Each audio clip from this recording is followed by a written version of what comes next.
see me rolling. They hating, patrolling and trying to catch me riding dirty. What's going on, guys? Welcome to the second episode of the Mitch and Sass show. And Sass is in the building. It is great to be back in Saco this weekend. What's up, Sass? Oh, not much. Just living the dream. Nice. Well, let's get right into this. Before we start, I wanted to touch base on last week. We had a mention about Darren Sproles versus Danny Woodhead. I had made the argument that Woodhead's a much more viable fantasy option. You seemed to balk at that, so I did a little research, Sass, since I didn't think you would. And turns out Woodhead was the better fantasy option. He had a total of 223 fantasy points last season. Darren Sproles had 147. So I would say that's pretty significant. Not saying that Sproles is necessarily a bad option, but definitely Woodhead with that amount of fantasy points is basically a number 2 running back. No comment here. Fair enough. All right, let's get into it. We're just going to gloss over the last week, week 1, go over some quick hitters from each matchup. So let's start with my matchup versus Charlie, which didn't turn up to be much of a matchup. It wasn't close at all. No, it was a blowout, and coincidentally, I also lost my side bet to Charlie because of that. So enjoy your farm to face, asshole. No, it was a blowout. I had the lowest score of the week, and Charlie had the second highest score of the week. Charlie had the benefit of having Antonio Brown and DeAngelo Williams both going off, and I had the misfortune of Kirk Cousins sucking and Demaryius Thomas getting hurt. And that all came from the same Steelers-Redskins matchup. I thought Cousins was going to have a better showing, but he just sucked balls. Yeah, no, I think Kirk Cousins looked like shit. I definitely am not very excited about that. So overall, it was a good win for Charlie. I didn't feel good going into it, and that feeling was confirmed. So good win for Charlie. Next matchup from last week was Josh versus Tanner, and Sass, you took this one. Yeah, it another one of those where I wasn't concerned at all through the 1 o'clock, 4 o'clock games. I just had a steady lead. It just kept growing, and then it was over. Yeah, and I think it was interesting because you said that last week that you were thinking about possibly not starting Stephen Ware, and man, he paid off for you. Yeah, the Ware start ended up being probably the biggest difference here, and I ended up deciding just to roll with him, and looks like I'm going to roll with him again this week, I think. Yeah, I think that's a pretty good plan. As long as Jamal Charles is not playing, I think he's the guy.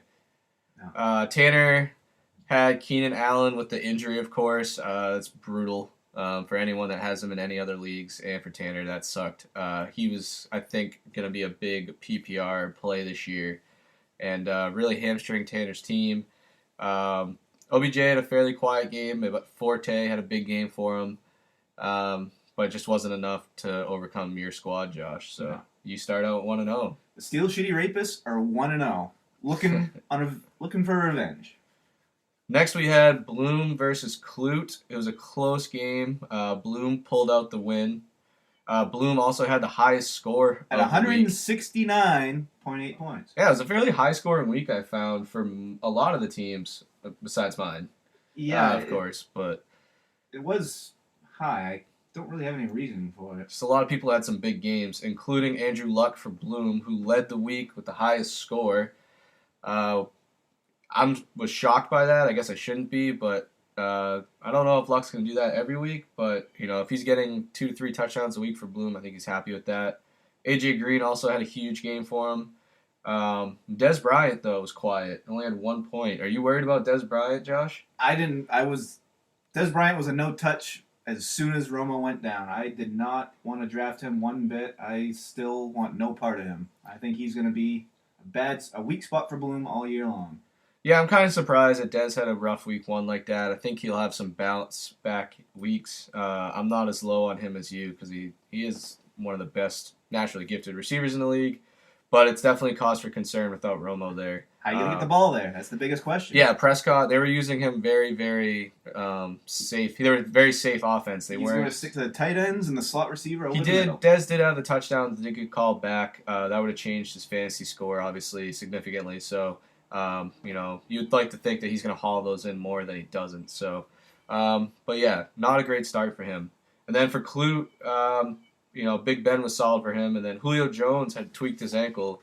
I think he's in line to play this week, but Julio's got a history of injuries, so it's definitely something to watch out for with him. So the next matchup was Devin versus Will, and Will pulls out the W, which I think I called, Sass. I think I called that. Yeah, I did not call this one for obvious reasons, but I don't know how Will pulled this one off, to be perfectly honest. Well, it was a close one. It was a 2-point win. Will had the Carson Palmer, Larry Fitzgerald combo working for him, and that was clutch. But AP struggled. What are your thoughts on that, Josh? Do you think losing Teddy Bridgewater, that's going to hurt him? You think Sam Bradford's going to come in and save the day? Or I think Peterson had a couple of duck weeks last year where he just put up minimal points, couldn't get anything going on the ground. I don't think it's anything to worry about. Against Tennessee, I would have expected better numbers, but I have no cause for concern just yet. Yeah, Tennessee's defense is okay, and I think, if I remember correctly, last year AP struggled a little bit at the beginning of the year and kind of turned it on halfway through the year. So I am much more worried about Todd Gurley than I am than AP, that's for sure. And that's who Devin had, who struggled, because the Rams looked awful. Yeah, they're going to be awful all season long. He just, basically on a week-to-week basis, Devin's going to have to hope Gurley busts one long rushing touchdown. That's the only way he's going to get points out of him. Yeah, or he's going to have to catch some passes or do something. He's going to need touchdowns. The Rams are just awful. So I thought that was an interesting pick, second overall. It could still be wrong. It's still early in the season, but not a good start for him. And then also Devin had Gary Barnidge, who had the big goose egg. Yeah, that's always not going to help your team out. I think Barnidge, though, with McCown back starting at QB, is going to have a huge week this week. And that may lead into something for Toby's Lock of the Week later in the cast. Wow, interesting. A little teaser, Josh. That's nice. Barnidge, I was kind of in between on him at the beginning of this year. I think it helps him if McCown joins. But a lot of tight ends had shitty weeks last week, too. So, I mean, it's hit or miss, I feel like. Let's see. Next matchup was Pike versus Joe. And Joe pulls out the W. Drew Brees had a huge day. And David Johnson looked legit, as did Doug Baldwin, who was someone I said in the last podcast as someone I was interested in, see what he was going to do as his flex. And he did well. He keeps on churning what he did, doing what he did at the end of last season. Let's take a quick peek, though, at the matchup between these two, which was Brandon Cooks against Sammy Watkins. Although Pike didn't prevail, Pike kind of shoved one home with Cooks putting up 33.9 points versus Sammy Watkins 7.3 points. Yeah, I mean, that was kind of ridiculous that had to happen that way. And, now, I think Joe will take the W, but I think if Brandon Cooks was on his team, he'd feel a lot better. Yeah. It's interesting, too, I didn't realize he had Breeze. So you would have had the Breeze-Cooks combo there. I don't know. Watkins is just... the Buffalo looked like shit, too. I think Rex Ryan's... If they start out real slow, Rex Ryan's in a real hot seat there. But Pike also had Woodhead, who was solid again as the number 2 running back. And Russell Wilson for him gets hurt.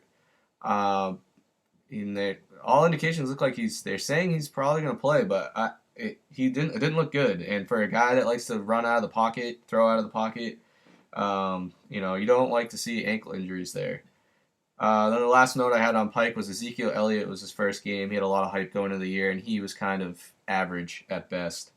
So we'll definitely look to see what he brings to the table next week. Speaking of next week, let's move on to the matchups. Yeah, let's jump right into it. Let's start right here. Let's do Steel Shitty Rapist against Big Sexy Dad Bods. I would also like to note that there's another matchup between these two owners going on this week in a separate league with Wynum Dynum 69'em versus Elizabeth Lacey's Thong Sniffers. I think what we're going to get here is a clean Sass sweep here. Wow, the clean Sass sweep. Interesting. Yeah, no, it's really tight with the projections. Bloom's favored by not even a point on you. And you get some good quarterback matchups there. It's gonna be Luck's got a tough matchup at Denver. Denver's defense looked good, holding down Cam. No, you both have solid teams, and I think it's gonna be a close one. Arian Foster is an interesting one for you, and yeah, it's gonna be a close one. I think what could determine this matchup would be the tight end matchup here, where both those two are big question marks. If one of them busts out and has a huge week, I think that could be the difference in this matchup. Yeah, those are some interesting names there. Kobe Fleener and Jimmy Graham. I didn't even know Jimmy Graham was playing this week, so it's gonna be interesting. If I had to make a pick, think I am gonna roll with Sass. All right, we'll take it. All right. What's the next matchup? On to the next matchup. Let's do Musk of the Minotaur versus a team has no name. Tanner is coming off of a trade that just happened with Will to help him recoup some of the losses from the Keenan Allen injury.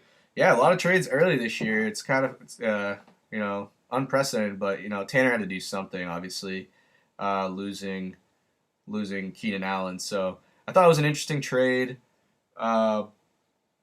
Obviously, Edelman's value is going to go way up when Brady comes back. So I think that's kind of the play there. And it was also interesting because Tanner was, pretty concerned about his wide receivers, but he already has Odell Beckham Jr. and Jarvis Landry.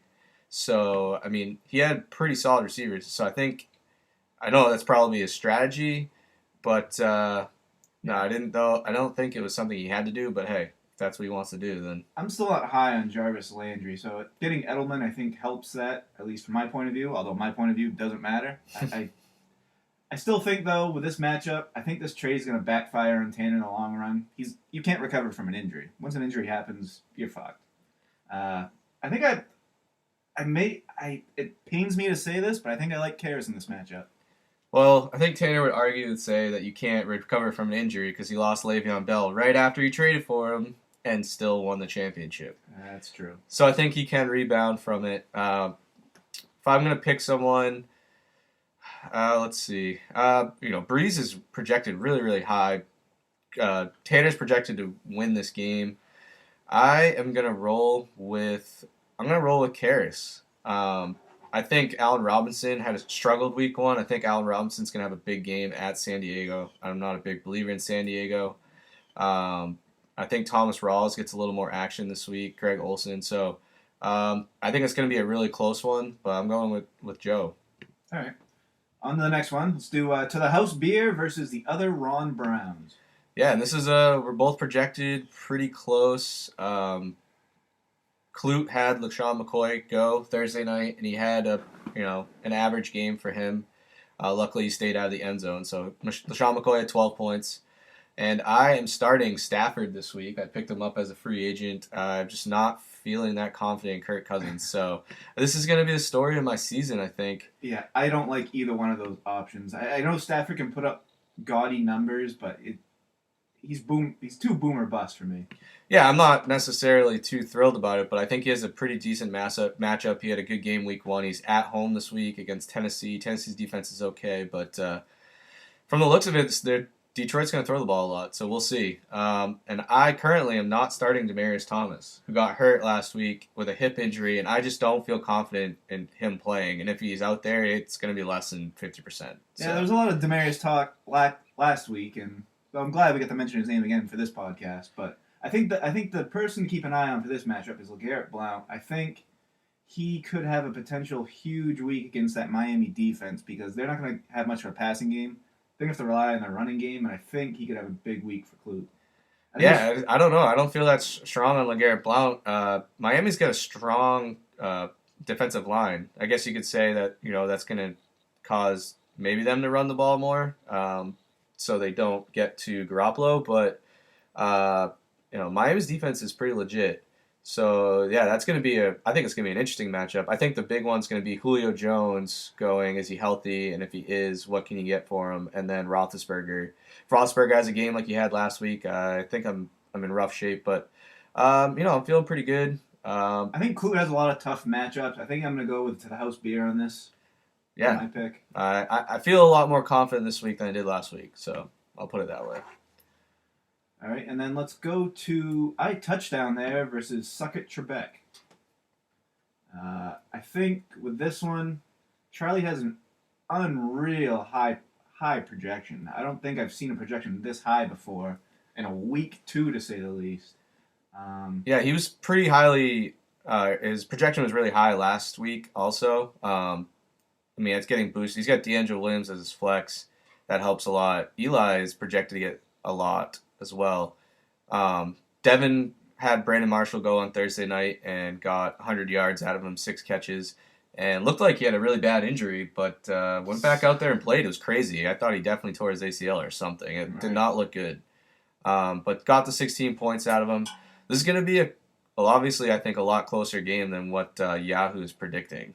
Yeah, I'm still going to roll with Charlie this week. I like that. I see Barnes still in there at tight end. I think he's going to have a good week. Yeah, I think Jordan Reed's a big one this week at home against Dallas, against Barnage. I'm not as high necessarily on Barnage, and I like his Kelvin Benjamin, Antonio Brown. He's getting Benjamin in the roster, so he didn't start Decker though, and Decker got 25 points. Yeah. This is the second week he's had a receiver on his bench score more points than who he started, so that's tough. But it's a good problem to have if Kelvin Benjamin gets in the end zone again. I'm going to take Charlie in this matchup. So I think that touches all 5 of our matchups here for week 2. I'd just like to make out a quick note. I know Gronkowski's ruled out for week 2 again here, but I don't know what to think about him. I thought it was a very minor injury. I don't know if they're waiting and holding him back out for Tom Brady or what, but we'll see. We'll let that one play out. Yeah, I think at this point I'd be very surprised if you see him before week 5 when Brady comes back. I just think whatever the injury was, sounds a lot worse than what they're making it sound out to be, and I think they were happy leaving Arizona with a win. So yeah, it's crazy. It sucks for whoever drafted him, but that's the worst when it's up in the air like that, and then at the last second you find out he's not playing. But all right, what do you say we make our listeners some money here? What do you think about that? Yeah, I'd love to make some money. That'd be great. So last week my 2 suggestions were the Buccaneers +3 at the Falcons, and we scored there, hit them big. And the other one I pointed out that seemed a little stinky to me was the Lions at the Colts, I believe it was. Or maybe it was Colts at Lions. I forget where they were playing at. But regardless, the Colts did not cover the spread, and I was glad to save the listeners some money there. This week I have 3 matchups I'm kind of looking at. To touch on last week, I did the +3 road dogs, and the one I see this week I'm not too thrilled to see is the Bengals at the Steelers +3. I'm a little scared being a Steelers fan seeing that. I'm not going to bet it. I'm going to stay away, but very interesting to see a +3 Bengals there. 2 matchups I am going to bet this week. Vikings at Green Bay, Sunday night. Vikings are only +3 against the supposed Super Bowl champions. That one stinks to the high heavens there. That one begs for a Vikings +3 bet. Really? It's not my lock bet, but because it's so weird and the public is so heavy on the Packers, bet the Vikings. Well, it's a Sunday night game in Lambeau. No, actually it is in Minnesota. Oh, it's in Minnesota. At their brand new stadium, okay. Opening Sunday night game, first game there ever. No, that makes more. I thought you said it was at Green Bay. So no, that's interesting. They'd be the dog at home. Yep. So I'm gonna roll with the perp there. My triple Toby lock of the week. Now I'm gonna keep this running total for the entire season. I should have started week 1, but we'll start out with a balance. We'll say I have 10 Tobys starting week 1. We'll give myself 1 Toby for my Bucks bet for week 1. My triple Toby lock of the week is going to be the Browns +6 versus the Baltimore Ravens. This one's in Cleveland. Wow. Like I said earlier in the segment, I like Gary Barnage and the Josh McCown combo. That's bold. And I'm going to put 3 Tobys on this bet. So at a balance of 11, going 3 Tobys. I don't feel great about it, but I like it. No, it's a pretty bold bet. I think you could probably catch a lot of people off guard with that bet. All right. I think that's it. The last part is Sass. What are you drinking this football Sunday?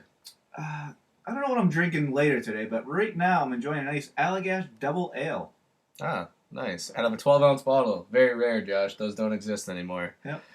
I am not currently drinking since I worked at Beer Festival for 11 hours yesterday. But later, during the Pats game, I will most likely be drinking a Maine Beer Co. lunch. That is what I just bought, and I love that beer. I think that's it, Josh. Good luck, and we'll see you guys next week. Peace.